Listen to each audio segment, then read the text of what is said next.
Di awal film kita akan diperlihatkan dengan seorang pria tampan, kaya raya dan berotot kekar yang sedang berolahraga. Kemudian dia menaiki sebuah mobil Ferrari.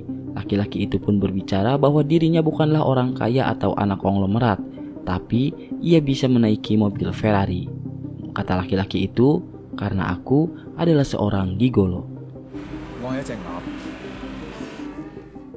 Film ini akan berfokus kepada seorang pria bernama Fung, atau kita sebut saja dengan nama Fang. Dia terlahir dari keluarga miskin atau bisa dikatakan dari keluarga yang sederhana.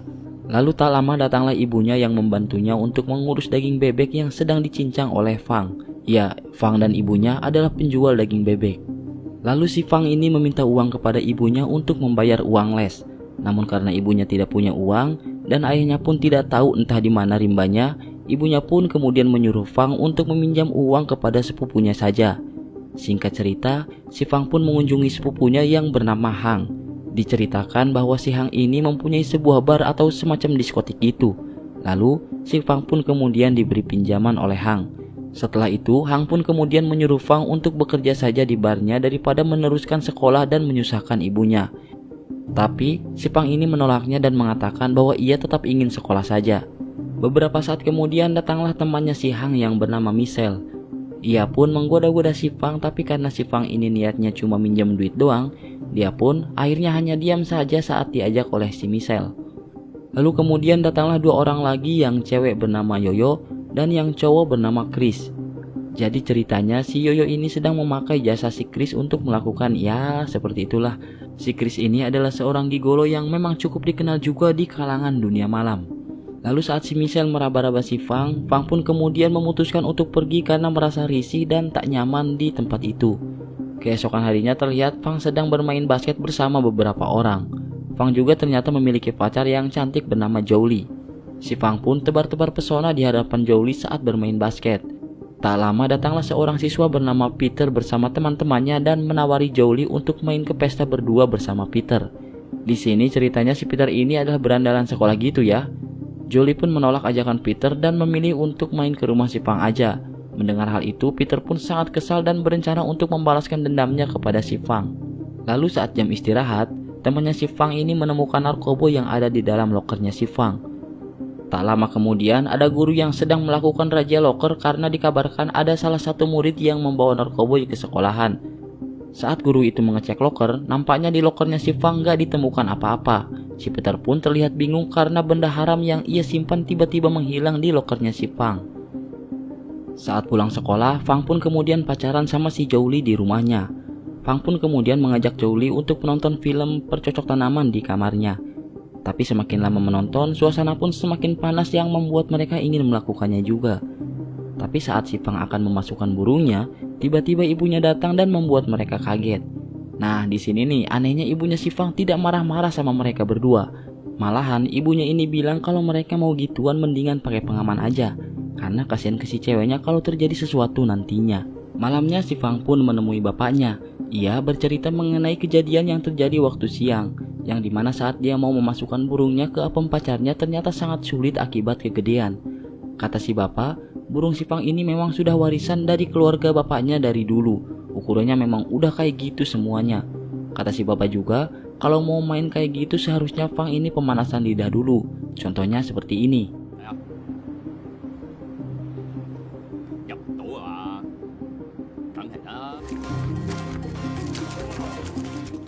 Keesokan harinya terlihat temannya si Fang sedang dibully.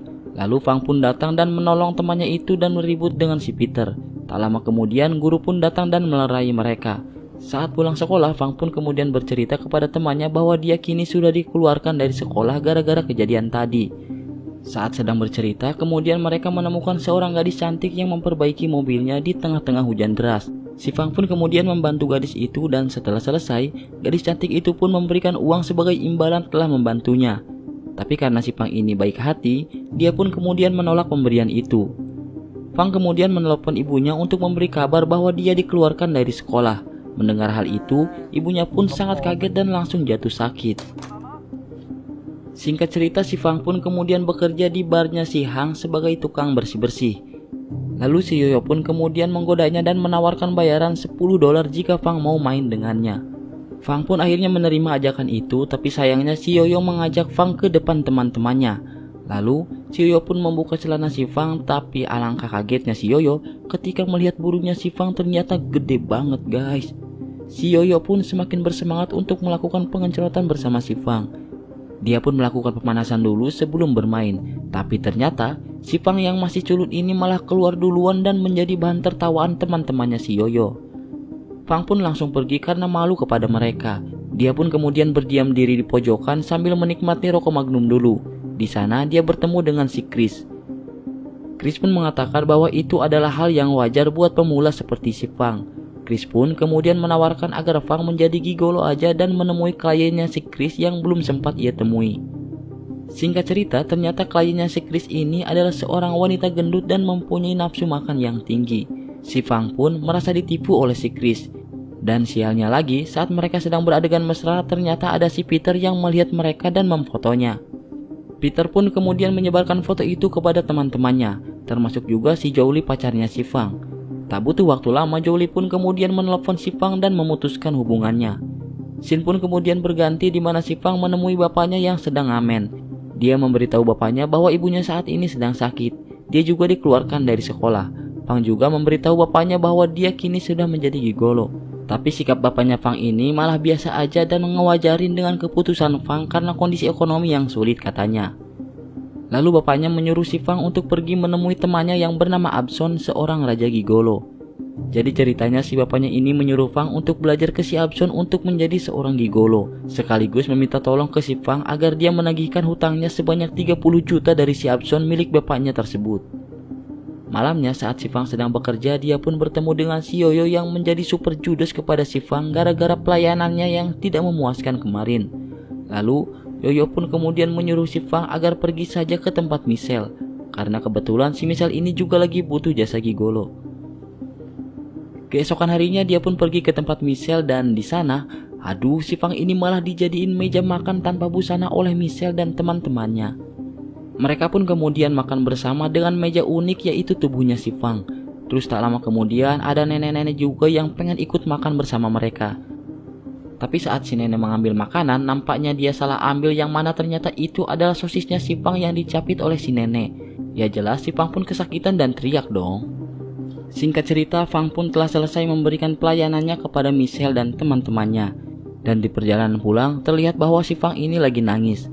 Mungkin karena dia sedih kali ya. Nasibnya yang rasanya gitu-gitu amat gitu nyari duit. Malamnya ia bertemu dengan temannya dan bercerita tentang ia yang menjadi gigolo. Kata temannya kalau Fang pengen menjadi gigolo, setidaknya dia harus keren, rambutnya tertata rapi, pakaiannya harus style dan pokoknya jangan terlihat culun lah.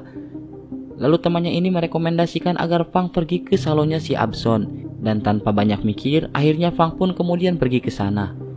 Di sana Fang bertemu dengan anak buahnya si Abson. Dan anak buahnya ini meminta si Fang agar menunggu. Dan akhirnya Fang pun sabar menunggu hingga waktu pun menjadi malam. Lalu dikarenakan si Fang ini sudah sabar menunggu, akhirnya anak buahnya ini mengajak si Fang untuk pergi ke bar. Di sana anak buahnya si Abson ini ngasih narkoboy sama si Fang hingga kemudian mereka pun menjadi teler. Kesempatan ini pun tidak disia-siakan oleh mbak-mbak anak buahnya si Abson untuk bermain penggenjotan mumpung si Fang lagi teler.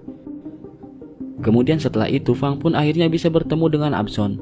Di sana Fang tanpa banyak basa-basi lagi langsung bertanya tentang pergi golon kepadanya. Abson pun kemudian berbagi sedikit ilmunya kepada Fang. Lalu setelah itu Fang pun menanyakan soal hutangnya Abson kepada ayahnya sebanyak 30 juta. Mendengar hal itu Abson pun terlihat sedikit emosi kepada Fang. Karena kata Abson kalau dilihat-lihat ke belakang ayahnya juga mempunyai banyak hutang kepadanya. Singkat cerita, Fang pun kemudian menemui sang ayah dan bercerita bahwa si Abson gak mau bayar hutangnya. Lalu tak lama kemudian, ada beberapa orang yang datang untuk menagih hutang ke bapaknya si Fang. Tapi karena mereka gak punya duit, akhirnya mereka pun ribut dan kabur dari penagih hutang itu. Lalu saat dikejar, ayahnya pun tertangkap dan dibacoki oleh penagih hutang itu hingga gak sadarkan diri. Kemudian Fang pun kembali ke tempat Abson untuk menagih hutangnya dan menceritakan kejadian yang mereka alami. Tapi Abson tetap gak mau bayar dan memberikan syarat bahwa Fang harus ribut dulu dengannya. Kalau Fang menang, dia pasti akan membayar semua hutangnya. Namun sayangnya, di sini Fang terus-terusan kalah dari si Abson. Setelah itu, Fang dan Abson pun kemudian mengobrol. Abson pun kemudian menunjukkan bakatnya yang sangat aneh kepada Fang, yaitu mengambil sebuah pil dari dalam gelas menggunakan lidahnya. Abson memberitahu kalau trik ini sangat bermanfaat bagi seorang gigolo. Trik lidah ini akan mampu membuat semua wanita kejang-kejang dan dibuat lemas jika Fang mampu menguasainya. Mendengar hal itu, Fang pun langsung meminta agar Abson mengajari trik itu kepadanya. Abson kemudian mengatakan bahwa Fang harus berlatih menggunakan koin yang ditempel di kaca, dan kemudian dia harus menjilati koin itu agar tidak terjatuh. Kemudian Fang pun mulai mencoba melatih trik itu terus-menerus setiap hari. Singkat cerita, Fang mulai menguasai triknya dan menunjukkan hasil latihannya kepada Abson. Kemudian Abson pun langsung mengetes Fang dan mempraktekannya kepada anak buahnya. Karena si anak buah Abson ini benar-benar dibuat kewalahan dengan trik yang dipelajari oleh Fang, akhirnya dia pun kemudian bisa dikatakan lulus dan Abson pun kemudian bangga kepadanya. Fang kemudian langsung ke bar untuk menemui Yoyo. Lalu dia pun kemudian mengajak Yoyo untuk bermain pengencerotan bersamanya. Si Yoyo yang awalnya meremehkan akhirnya dibuat terkapar lemas oleh permainan si Fang. Dan mulai saat itu akhirnya si Fang pun banyak sekali menerima pesanan jasa karena kehebatannya dalam memuaskan pelanggannya. Singkat cerita, si Michelle pun kemudian memesan si Fang karena dia tahu kalau Fang ini sedang menjadi trending topik di dunia percocok tanaman.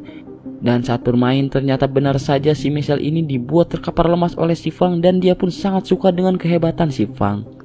Nah, keesokan harinya si Fang mengantar temannya untuk ikut casting film Raja Gigolo. Tapi karena teman si Fang ini enggak cocok, akhirnya sutradara itu pun kemudian meminta Fang untuk mencoba ikut casting juga.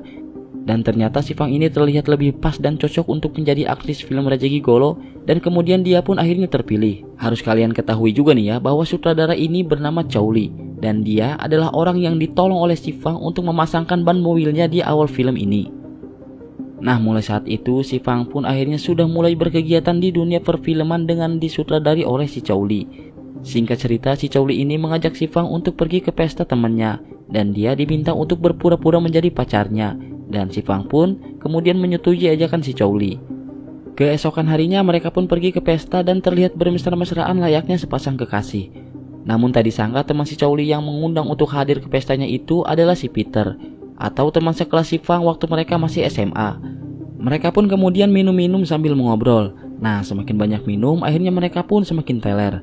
Nah, merasa ada yang aneh, si Fang pun akhirnya pergi ke WC dan memuntahkan semua yang dia minum dan berusaha untuk tidak teler lagi. Di tempat lain, si Peter ternyata membawa Chow Lee ke kamar saat si Chow Lee lagi teler. Dan ternyata si Peter ini sengaja membuat Chow Lee teler karena ingin menggenjotnya. Beruntung, Fang yang sudah nggak teler lagi mengetahui hal itu dan langsung menghajar Peter hingga Peter pun kejang-kejang. Dia pun kemudian memfoto burungnya si Peter yang ternyata ukurannya sangat kecil dan terlihat sangat unyu-unyu.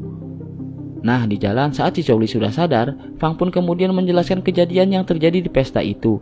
Dia juga memperlihatkan burungnya si Peter kepada Chow Lee hingga Chow Lee pun dibuat terbahak-bahak melihatnya. Singkat cerita, si Fang dan Chow Lee pun kini sudah jadian.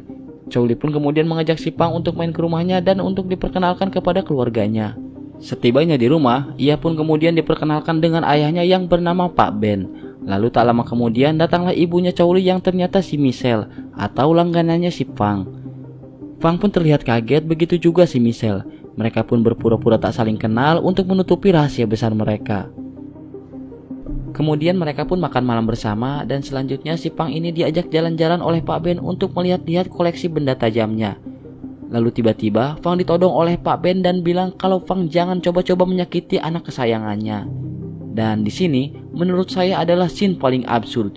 Coba kalian bayangin aja deh, si Fang ini ditodong oleh ayahnya Chow Lee agar tidak menyakitin anaknya, yang dimana sebenarnya dia adalah laki-laki langganan istrinya si Pak Ben. Kalau ketahuan, aduh, habis kepala si Fang.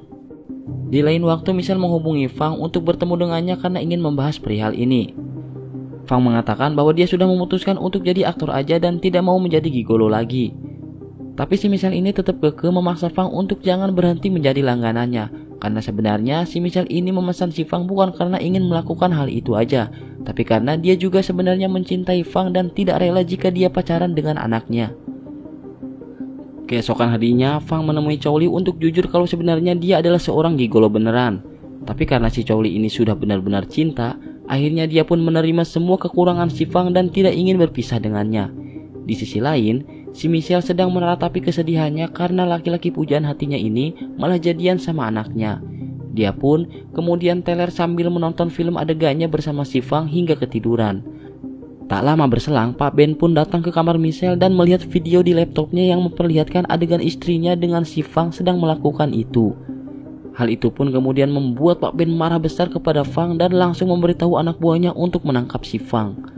Keesokan harinya saat si Fang sedang jalan sama Chow Li, tiba-tiba dia diculik oleh anak buahnya Pak Ben dan langsung dibawa ke rumahnya. Shin pun kemudian berpindah ke rumahnya Pak Ben dengan memperlihatkan Pak Ben yang sedang marah-marah kepada istrinya. Bahkan saking marahnya nih ya, Pak Ben ini malah menyuruh anak buahnya untuk menggenjot istrinya sendiri. Anjir. Lalu saat Pak Ben akan membunuh Fang, Chow Li pun kemudian datang dan memohon kepada Pak Ben agar jangan melakukan hal itu. Lalu tak lama kemudian, Michelle yang sudah terlepas dari anak buahnya Pak Ben menodongkan pistol ke arah Pak Ben. Dan tanpa basa-basi lagi, Michelle pun kemudian menembak kepala Pak Ben sampai kemudian Pak Ben pun koit. Chow Li yang kesal melihat itu langsung menghajar ibunya sendiri. Namun karena emosinya sudah tidak terkontrol lagi, akhirnya Michelle pun tidak sengaja menusuk anaknya hingga Chow Li pun tak sadarkan diri. Kemudian si Fang pun terbangun dan langsung menembak si Michelle sampai si Michelle pun koit juga. Dengan cepat Fang pun langsung menghampiri Chow Li sambil menangis melihat keadaannya. Dia pun kemudian bergegas membawa Chow Li ke rumah sakit berharap nyawanya masih bisa tertolong. Dan di akhir film, terlihat si Fang yang sedang menaiki sebuah mobil yang ternyata kekayaan si Fang ini adalah milik keluarganya Chow Li yang diambil alih olehnya. Dan si Chow Li pun ternyata masih hidup dan sudah menikah dengan si Fang. Tamat, dan itulah akhir dari film The Gigolo.